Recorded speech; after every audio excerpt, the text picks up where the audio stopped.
확보하고 품격 있는 일상교육의 모든 것. 메타버스 스쿨 혁명 라이프스타일 교육TV 김은영입니다. 잘 물든 단풍은 봄꽃보다 아름답다. 행복 따로 준비하지 마라. 지금 당장 행복하라.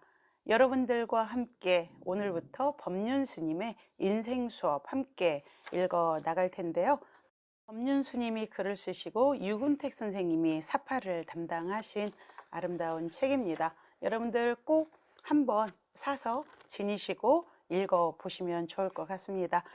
법륜 스님 인생 수업은 장년층들을 타켓으로 해서 쓰신 책 같은데요. 우리가 교육책 시리즈로 다양한 분야의 책들을 여러분들과 나누고 있는데 바로 이들 장년층들이 가지고 있는 교육관들, 그리고 또 우리가 이 삶에 대해서 어떤 자세와 태도를 가지고 있고, 그리고 또 내가 가지는 행복의 개념과 규정에 따라서 또한 많이 그 삶의 여정이 달라지게 되거든요. 그래서 스님이 말씀하시는 많은 부분 중에 오늘은 돈 대신 등 두드려 주는 사랑 부분을 여러분들과 함께 나눠보도록 하겠습니다.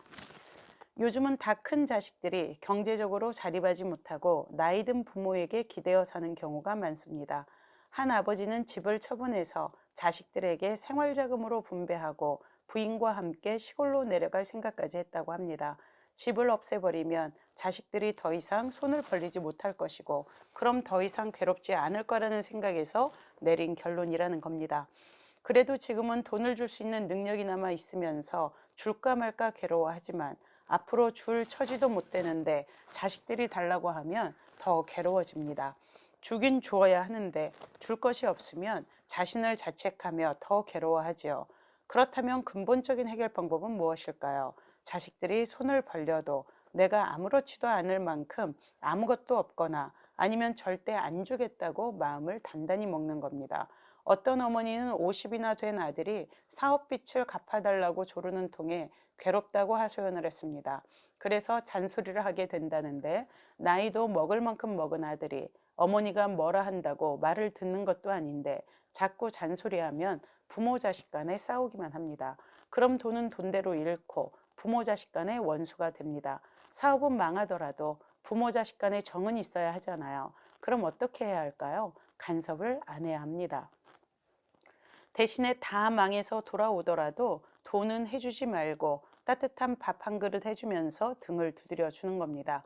어릴 때부터 부모가 엄격하게 내 삶은 내 삶이고 내 삶은 내 삶이다 라고 선을 그으면 자식은 사업이 망해도 부모에게 돈 달라는 소리를 안 합니다. 그런데 자식이 어려우면 늘 줬기 때문에 부모가 80이 돼도 논 한 마직이라도 있으면 그것마저 팔아서 가져가려고 합니다. 자식이 그러는 것은 다른 누구도 아닌 부모의 잘못입니다. 자식은 부모가 도와주면 줄수록 손해예요. 자식을 위해서는 안 도와주는 게 나은데 보는 내가 안타까워서 도와주는 겁니다. 자식을 위해서 도와주는 게 아니라 내가 못 견뎌서 도와주려는 거예요. 늘 얘기했지만 어릴 때는 돌봐주는 게 사랑이고 커서는 냉정하게 지켜봐주는 게 사랑입니다. 그런데 아이가 어릴 때는 내가 돌볼 여력이 없었고 나이 들어서는 내가 지켜볼 인내가 없습니다. 너무 맞는 말씀이시네요. 아이가 넘어져서 울고 악을 써도 자기가 일어날 때까지 가만히 지켜봐야 하는데 가서 앉고 어디 다쳤나 난리를 피웁니다. 아이가 말을 안 듣는다고 성질을 부리다 자식이 넘어지면 바로 달려가서 안고 난리를 칩니다. 이러면 교육이 안 됩니다. 부모는 자식이 크면 자기 감정도 절제하고 무작정 도와주는 게 아니라 차분히 지켜볼 수 있는 냉정함이 있어야 합니다. 부모가 자식에게 물려줄 최고의 선물은 자식이 자립할 수 있도록 하는 겁니다. 부모가 없어도 혼자 살 힘을 키워주는 것이 진짜 부모의 사랑인 거예요. 그런데 대부분은 돈으로 해결하려고 합니다.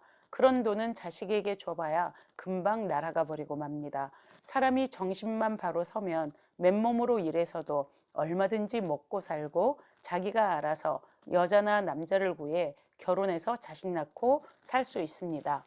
그런데 부모가 자식을 치마폭에서 키우며 대학도 선택해주고 학자금도 대주고 졸업하면 취직도 시켜주고 배우자도 구해주고 집도 구해주고 또 애 낳으면 애도 봐주다 보면 자식 때문에 일생 내내 고생합니다. 죽을 때도 눈을 못 감아요. 나이가 80이어도 50이 된 아들을 보면서 내가 없으면 제가 어떻게 살까 싶어서 마음을 못 놓습니다. 이게 자식을 끔찍하게 생각하는 것 같지만 실제는 평생 부모 그늘에서 자식이 성인으로 성장하지 못하게 해놓고는 이제 병약해진 자식이 혼자 어찌 사나 걱정하는 것일 뿐입니다. 사실 우리 주변에서도 너무 많이 보죠. 저희 엄마도 사실 똑같으신 것 같아요. 그리고 저는 다른가 생각해 보면 사실은 똑같죠. 자식은 도와주면 도와줄수록 손해이고 자식을 위해서 안 도와주는 게 나은데 보는 내가 아파서 도와준다라는 말씀, 사실은 다 내 문제, 자식이 잘 되고 안 되고도 결국은 나의 문제라는 그러한 말씀이 뼈저리게 다가오는 시간인 것 같습니다. 요즘은 조손 가족도 많죠. 할머니들이 손주들을 주로 많이 봐주시는데요. 그런 할머니, 할아버지들을 위해서 지혜롭게 손주 돌보는 법 마저 읽어보도록 하겠습니다. 남편과 노후에 편히 살다가 딸이 직장 생활을 하겠다고 아이를 맡겨두면서 고민이 생겼다는 분이 있습니다. 아침에 아이 챙겨서 어린이집 보내고 저녁에 딸이 온 뒤에야 자기 볼일 보는 게 힘들다는 겁니다. 만약 부모가 없는 아이, 보살펴줄 사람이 없는 아이를 보살핀다면 큰 공덕을 짓는 보살행입니다. 그런데 부모가 있는데 손주를 보살핀다는 건 복이 하나도 안 됩니다. 첫째, 아이는 제 어머니로부터 보호받을 권리가 있습니다. 제 부모로부터 보호받아야 나이가 들면 부모의 은혜도 아는데 아이가 부모로부터 보살핌을 받지 못하면 부모에 대한 정이 없습니다. 나중에 자라서 부모의 은공을 전혀 모릅니다. 그럼 부모가 아닌 키운 사람에 대한 은공은 알까요? 그렇지 않습니다. 자식은 누가 키워도 부모보다 못합니다. 그래서 할머니가 키우는 건 좋지 않습니다. 무엇보다 아이의 버릇이 나빠지고 잘못되면 책임을 전가합니다. 할머니가 마음에 안 들면 엄마 하고 엄마에게 갔다가 엄마가 마음에 안 들면 또 할머니에게 갑니다. 야단을 맞아야 할 자리를 피해서 엄마가 야단치면 할머니 쪽으로 도망가고 할머니가 야단치면 엄마 쪽으로 도망가는 거예요. 엄마는 보살피기도 하지만 야단을 치고 질서를 잡아주는데 할머니는 귀여워만 해서 아이가 버릇이 없어지기 쉽습니다. 나중에 애가 커서 문제가 생기면 할머니가 애를 버릇없게 만들었다는 원망을 듣습니다. 칭찬을 듣는 경우는 거의 없어요. 그리고 아이를 돌보는 게 힘들다고 했는데 그것 때문에 아이를 돌보지 말라는 게 아닙니다. 힘이 하나도 안 들고 재미가 있어도 돌보면 안 된다는 말이에요. 그런데 힘까지 든다면 무엇 때문에 돌봅니까? 제일 좋은 것은 딸에게 내 자식 내가 키워라 하고 정을 떼는 거예요. 그렇게 못하면 지혜롭게 피하든지 그것도 입장이 곤란하면 조용히 절에 가버리든지 하는 겁니다. 그것도 도저히 못하겠다면 차선책이 있습니다. 남의 자식도 키우는데 내 손주를 내가 왜 못 키우겠나 하는 마음을 내는 거예요. 내 손주인데 내가 힘들어서 못 키우겠다는 건 할머니의 마음이 아닙니다. 할머니는 뼈꼬리 쑤셔도 손주를 돌봐야죠. 내가 힘들어서 못 키우겠다는 생각으로 애를 키우려면 아예 안 키우는 게 훨씬 낫습니다. 그러니까 키우려면 생각을 바꿔서 뼈가 부러지더라도 내 손주 내가 돌보겠다 이런 마음을 내야 50점은 됩니다. 이렇듯 우리는 같이 있어서 행복한 게 아니라 갈등하면서 괴로워합니다. 그 원인은 내 욕심과 집착에서 비롯하는데 이것을 모른 채 상대를 미워하고 원망합니다. 그러나 그 마음을 직시할 수 있다면 그토록 나를 괴롭혔던 얽힌 인연의 실타래는 풀리기 시작합니다. 상담하는 프로그램들을 보면 할머니가 아이를 키우는데 아이가 굉장히 폭력적으로 변한 모습도 있죠. 그 원인을 보니까 할머니의 잔소리와 간섭 그리고 통제가 아이를 그렇게 분노하게 만들고 할머니만 보면 거칠게 만드는, 그리고 또한 이것은 부모들의 통제가 많을 때에도 똑같은 증상을 보이게 되죠. 그래서 우리가 이 잔소리와 간섭이 어떠한 결과를 낳게 되는지, 잔소리와 간섭은 자식과 등지게 한다 파트 하나 더 읽어보도록 하겠습니다. 잔소리와 간섭은 자식과 등지게 한다. 어릴 때는 할머니, 할아버지와 사는 걸 좋아합니다. 웬만해선 나무라지도 않고 보듬어 주니까 좋아해요. 그런데 커가면서 싫어하게 되는데 그 이유 가운데 첫째가 바로 잔소리입니다. 나이가 들면 어딜 가든 젊은 사람들에게 훈계하느라 말을 많이 하게 됩니다. 그런데 아무리 좋은 이야기라도 반복하면 듣기 좋아할 사람은 없어요. 어린아이나 젊은 사람이 제잘제잘 말을 많이 하면 귀엽다고 하지만 나이 들어서 말이 많으면 잔소리가 많다고 싫어합니다. 그래서 말을 줄여야 하는데 특히 잔소리를 하지 말아야 합니다. 그런데 나이가 들면 왜 잔소리와 간섭이 늘까요? 늘 옛날 기준으로 보니까 못마땅한 것이 많이 보여서입니다. 또 살아온 경험이 많으니 젊은 사람의 미숙함이 눈에 많이 띕니다. 그러니까 자꾸 훈수를 두고 싶어 하는 거예요. 사실은 내가 너를 위해서 그래. 너 속상하고 힘들까 봐. 하지만 아이들은 원하지 않죠. 그리고 우리가 하고 있는 훈수나 그리고 아이들에 대한 조언도 아이들에게 맞지 않아요. 이제 완전히 시대가 바뀌었거든요. 계속 읽어볼까요? 예를 들어 시골에서 7, 80된 노인은 날이 굳으면 비 온다는 걸 압니다. 그런데 며느리나 딸이 마당에 널어놓은 고추를 걷지 않으니까 얘들아 비 올지 모른다 고추 걷어라 이럽니다. 자식들이 딴 일 한다고 정신이 없으면 2번, 3번 얘기합니다. 그럼 잔소리가 되는 거예요. 이럴 때 젊은 사람이 네 알겠습니다. 우리 어머니가 성견지병 있으시네 하면 좋겠지만 보통은 잔소리라고 듣기 싫어합니다. 그러니 한 번 말하고 안 들으면 입을 꾹 다물어야 합니다. 비가 와서 젖을 걸 뻔히 알아도 한 번 젖고 2번 젖고 3번 젖고 그래서 올해 고추 농사 망치면 자식들도 그제야 압니다. 이런 경험을 하도록 지켜봐 줘야 되는데 어찌 될지 알고 있으니까 자꾸 간섭을 하게 되는 거예요. 50세가 된 아들이 나갈 때도 80세가 된 부모는 차 조심해라 하는데 다 쓸데없는 걱정입니다. 자식을 생각해서 걱정하는 마음으로 하는 말이지만 잔소리를 한다고 자식들이 달라지는 것도 아니고 오히려 귀찮게만 여깁니다. 그러니 입을 다무는 게 좋습니다. 뭔가 한마디 하고 싶을 때는 연부를 하는 게 좋습니다. 저 고추 하다가 나무아미타불 하는 겁니다. 연부를 많이 하면 내 공부도 되고 자식들이 싫어하는 잔소리도 안 하게 되니까 일석이조가 됩니다. 자식이 부모 곁을 떠나고 잘 안 찾아온다면 부모는 자신을 돌아봐야 합니다.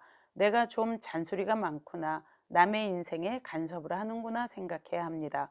아들 며느리가 싸우든지 밥을 해 먹든 안 해 먹든 아무 상관하지 말아야 합니다. 그런데 아침에 며느리는 침대에 누워있고 아들이 일어나서 밥상을 차리면 그것은 남편이 제 마누라에게 잘해주는 것이니까 상관할 바가 아닌데도 화가 나서 참견을 합니다. 자기는 그런 대접 못 받은 걸 섭섭해하면서도 아들이 그렇게 하는 꼴은 못 보는 겁니다. 부모가 7, 80이 되면 자식 나이가 40세가 넘고 손주가 20살이 다 돼가는데 간섭을 하고 이래라 저래라 하면 누가 좋아하겠어요. 그러나 이것이 부모의 특징이고 노인의 특징이니까 젊은 사람이 노인을 모실 때는 그 잔소리를 기꺼이 받아들여야 합니다. 그러나 노인이 자기 인생을 아름답게 살기 위해서는 잔소리를 하지 말아야 해요. 밥 먹으라든지 어디 가자든지 하는 의사 전달은 하되 자식의 인생에 간섭하는 얘기, 잘했니 못했니 시비 분별하는 얘기는 하지 않는 게 좋습니다. 잔소리와 간섭을 안 해야 자식과 같이 살아도 늘 보살핌을 받습니다. 자, 이 모든 것에는 우리가 조급함을 버리고 수행자로서 살아가는 연습이 필요한 부분들이 아닌가 싶습니다. 정말 자식한테 잔소리 안 하기 어렵고 젊은 친구들한테 잔소리 안 하기 진짜 어렵죠. 그리고 유익하지 않으면 침묵을 지키라 하셨는데 자꾸 말이 나와요. 자, 그러면 조급함을 버리는 수행들 마지막으로 함께 해보도록 하겠습니다. 무엇이든 열심히 하려고 하는데 집중이 잘 안 된다고 힘들어하는 분이 있었습니다. 열심히 하는데 왜 안 될까요? 젊을 때 돈 버는 것처럼 마음 공부를 욕심내서 하기 때문이에요. 욕심을 버리는 게 수행인데 수행에 집중을 해야지 하는 욕심 때문에 오히려 힘들어진 겁니다. 금강경을 10년 사경하고 능엄주를 조금 하다가 신묘장구 대다란이경을 새벽 4시쯤에 일어나서 108번을 해요. 그리고 금강경 한 편 읽고 금강경 한 구절을 씁니다. 이것을 하면 좋다 하니까 이걸 하고 저걸 하면 좋다고 하니까 저것을 하는 건 욕심입니다. 욕심을 버려야 해탈을 하는데 빨리 이루려는 욕심으로 금강경을 사경하고 능엄신주를 욕심으로 외우거든요. 이럴 때는 욕심내지 말고 한 가지만 꾸준히 하는 게 좋습니다. 수행에서 제일 나쁜 게 조급해하는 겁니다. 장사할 때도 얼른 돈 벌어야지 하고 조급해지면 안 되듯이 수행도 차분하고 착실하게 해야지 금방 얻으려는 건 노력은 안 하고 공짜로 먹겠다는 것과 같습니다. 한 분은 그동안 지은 크고 작은 업으로 인하여 부지런히 공부하려고 하는데 남은 생은 어떻게 살아야 할까요? 하고 물었습니다. 남은 인생을 수행하며 행복하게 살겠다는 것은 열의이지만 이것 또한 욕심입니다. 이렇게 욕심으로 공부하면 공부한 만큼의 결과가 안 나옵니다. 왜 욕심일까요? 첫째는 지은 업이 많다고 생각하면 과보를 받을 마음을 내야 합니다. 이것을 경전 몇 줄 읽어서 피해가려 하면 욕심이에요. 남에게 굉장히 큰 아픔을 주고 사과 한마디로 그것을 풀려고 하는 것과 같습니다. 사과 한마디 하고서 사과를 해도 안 받아주던데 이렇게 말하는 건 욕심이라는 겁니다. 그 사람에게 내가 끼친 아픔을 생각하면 정말 사과하는 마음으로 적어도 10년은 다니면서 사과할 마음을 내야 합니다. 사과 한번 해놓고 안 받아준다고 그 사람을 나무라는 것은 욕심이에요. 인연을 지어놓고 과보를 안 받겠다는 겁니다. 수행이란 인연을 지었으면 과보를 기꺼이 받겠다는 마음을 내는 겁니다. 내가 애를 잘못 키웠지만 경전 몇 줄 읽으면 아무 문제 없겠지. 이런 생각은 금물이에요. 경전의 내용은 지은 과보를 기꺼이 받으라고 써놓았지 안 받는다고 써놓지 않았습니다. 앞으로 자식이나 집안에 어떤 문제가 생기더라도 과보가 돌아오는구나, 잘 받아야지, 이런 마음을 가지면 괴롭지 않습니다. 이것이 바로 수행이에요. 그것이 과보를 받지 않는 거나 다름이 없는 겁니다. 남에게 100만 원 빌려 써놓고 경전 한 줄 읽으면 안 갚아도 될까요? 안 주고 싶다가도 불경을 읽음으로써 당연히 줘야 한다는 마음으로 바뀌어야 합니다. 빌려준 사람이 돈 받으러 왔을 때 10원이 있으면 10원 주고 100원 있으면 100원 주고 1000원 있으면 1000원 주면서 용서를 빌어야 합니다. 제가 줄 수 있는 것은 이겁니다. 이것 가지고 가세요. 뭐든지 돈이 되겠다 싶으면 들고 가세요. 이런 마음을 내면 상대도 안 가지고 가거나 적당히 받고 맙니다. 그러면 상대가 빛을 받으러 와도 나는 불안하거나 괴롭지 않습니다. 실제로 과보가 면해지는 겁니다. 누군가에게 이렇게 사과를 해서 안 받아준다고 화내는 것도 다 욕심이라는 말씀에 오늘 되게 좀 강렬하게 깨이는 것 같습니다. 생각해보면 그렇죠. 내가 용서를 빌고 사과를 하고 하는 것은 내 생각이지 상대방 생각은 아닌데 나는 이렇게까지 했으면 그 사람은 이렇게 사과를 받아야 되라고 내 생각만 하는 것이 거죠. 그 또한 욕심이라는 거. 보통 저는 욕심을 뭐 돈이나 먹는 거 뭐 이런 걸로 생각을 했거든요. 근데 그게 아니라 바로 이렇게 누군가에게 나의 마음을 용서받을 일이 있다는 것은 지은 업이 많다는 이야기고, 그렇다면 그 과보를 내가 얼마든지 기꺼이 받아야 하는데 그 마음을 내기 이전에 그냥 내 마음 편하려고 그냥 사과하고 용서받기를 원하고 용서 안 해주면은 나쁜 놈 또는 나쁜 X 이렇게 되는 거죠. 그러네요. 네. 왜 욕심일까요? 첫째는 지은 업이 많다고 생각하면 과보받을 마음을 내야 합니다. 라는 말씀. 어쩌면 이것이 바로 조급함을 버리는 수행이구나 라는 생각이 들어갑니다. 여러분 오늘도 이 법륜 스님의 인생 수업 책을 읽고 정말 많은 깨달음이 있는 것 같습니다. 여러분들이 아이들과 교육을 진행하실 때 사실 교육서라고 이름 지어진 책들이 실질적으로 도움이 안 될 경우도 많고, 또 생각지도 않은 책들에서 이 교육적 아이디어가 오는 경우가 많거든요. 저 같은 경우는 뭐 잡지책도 엄청난 영감을 줘서 아이들 교육할 때 그리고 또 어떤 일을 할 때 잡지책을 정말 많이 보고 있거든요. 어찌 됐든 감사한 아침입니다. 오늘 법륜스님 인생 수업 책을 읽을 수 있어서 되게 감사했고요. 여러분들과 함께하는 이 책 읽기 북튜버는 교육운동의 일환입니다. 여러분, 우리 아이들이 살아갈 미래 사회, 특히 알파 세대 아이들은 완전히 다른 세대를 살아나가야 돼요. Z세대도 마찬가지지만 이 아이들이 살아갈 훨씬 더 좋은 시스템의 안전한 사회, 평화로운 사회를 위해서 여러분들이 제가 하고 있는 라이프스타일 교육 운동에 함께 동참해 주시면 좋겠고, 좋아요, 구독, 그리고 공유는 사랑입니다. 잘 물든 단풍은 봄꽃보다 아름답습니다. 우리 이렇게 물들어가 보자고요. 감사합니다.